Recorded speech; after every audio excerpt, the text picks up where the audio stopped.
やりましたね。もう一個ですね、静岡といえば、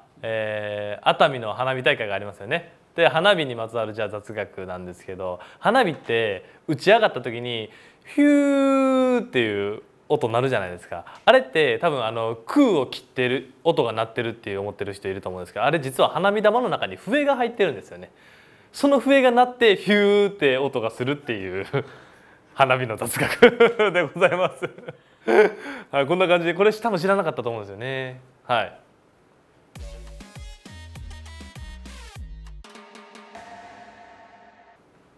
そう、今猫飼ってるんですけど、もう一匹猫ちゃんを飼うってなったらなんて名前つけますか？なんか女の子飼うとしたらもう一人女の子かなと思うんですけど、なんだろうな。ラッキーはラッキー、拾ってきたんですけど、ラッキーでね、幸運を呼ぶラッキーっていう名前なんですけど、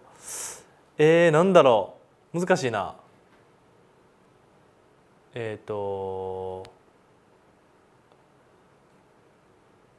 ハピちゃんとか、ハッピーだ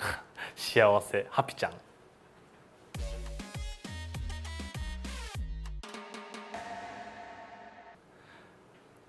これ僕は意識してるのは自分をもうさらけ出しちゃうっていうことですよね。だから僕で言ったら東京で住んでるんですけども、関西弁が一番自分の思いが伝えやすいし、あとは面接だったりとか目上の方と話す時もなんか言葉の使い方とか気にしないといけないとか、なんかすごく丁寧に話さないといけないと思うとどう話していいか分からないんで、なるべく失礼のない程度に自分らしく、自分をさらけ出して喋ると向こうの人も多分心を開いてくれるんで、そっちの方が話せるんじゃないかなと思います。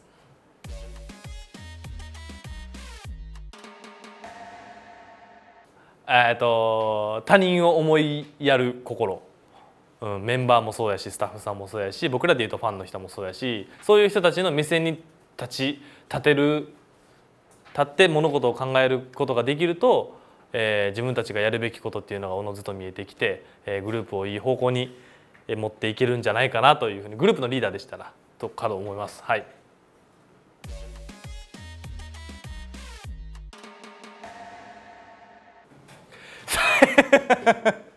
最新の時事雑学、いっぱいあるんですけど、なんだろうな。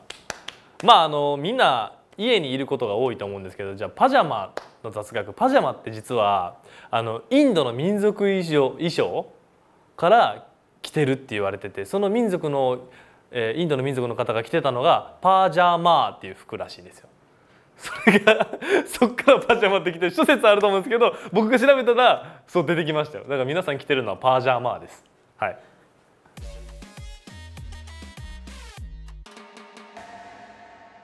そういう時期ありますよね。全てのことにやる気がなくなってしまう。なぜやる気がないのかっていうのをまず考える。仕事に対して充実感がないのか、ただ単になんか睡眠が足りてなくてしんどいのか、多分人それぞれあると思うんです。まずはそれを理解することで、僕がいつもやる気ないなって思った時に心がけてるのは、いつもよりも早起きしてちょっと朝掃除をしてみたり、いつもしないことをするとか、なんか街に出て買い物してちょっと発散してみたりとか、いろんなことを試していくうちに、なんかさっきまで自分がやる気なくて悩んでたりとかしてたことってすごいなんかちっぽけやなって思う瞬間があるんで、なんか自ら新しいことを始めてみたりとかするとマンネリ化した生活が変わっていくんじゃないかなというふうに思います。はい。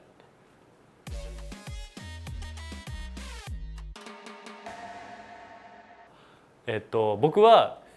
必要最低限の勉強をしていた。授業を受ける、覚える、そして出された宿題をやる、それ以上のことも以下のこともしてなかったです。僕は平均点さえ取れればよかったって思ってたタイプなんで、いい高校行こうとか大学行こうって考えてなかったんで、自分のやりたいことを優先するためにやるべき授業を受けて、やるべき宿題を出してっていう感じですかね。あとはもう絶対夏休みとか長期の宿題はマジで早めにやった方がいいです。これは経験でね、ラスト1週間になっても絶対できないんで、これはもう多分これはもうできないです。なんで早めにやった方がいいと思います。はい。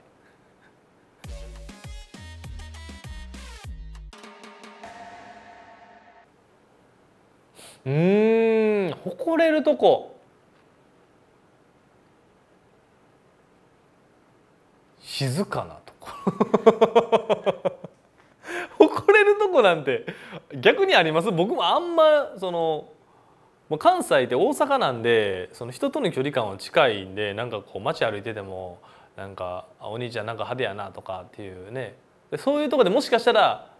あれかもしれないですね。それこそさっきの質問じゃないですけど、こう人との会話コミュニケーションが多分大阪で育ったことで養われたっていうのはすごいこうなんか助かったというか、助けられたなって思うところですかね。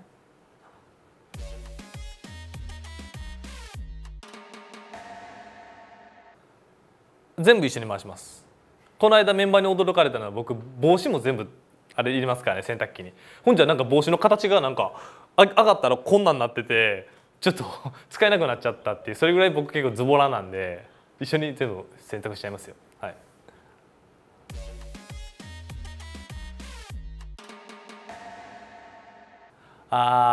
割とこれいつもなんですけど、メンバーのね神谷健太っていうメンバーがいるんですけど、で結構その体作りのモチベーションとか熱量が僕とすごく近しいものがあって、でスイッチ入るタイミングも結構似てるんですよね。でなんかこうそういう時期になったらお互い勝負や、どっちがいい体に仕上げられるかみたいな勝負をするんですけど、なんかね今日とかもジム行ってて彼がね、で僕は行ってなかったんですけど、なんかリハ来たらなんかこうでこの何ですか、パンプした自分を見せたくて「お疲れ様です」って全然広いのになんか「すいませんすいません」とか言いながら、なんかもうあたかも自分がその何ですか、そのムキムキマッチョかのように、なんか「じいさん前すいません失礼します」みたいなことをする時は、こいつ何やってんやろうなと思って、負けず嫌いなんですけど、なんか「じいさん今日ジム行ってないですか」みたいな、あれはねやめた方がいいと思います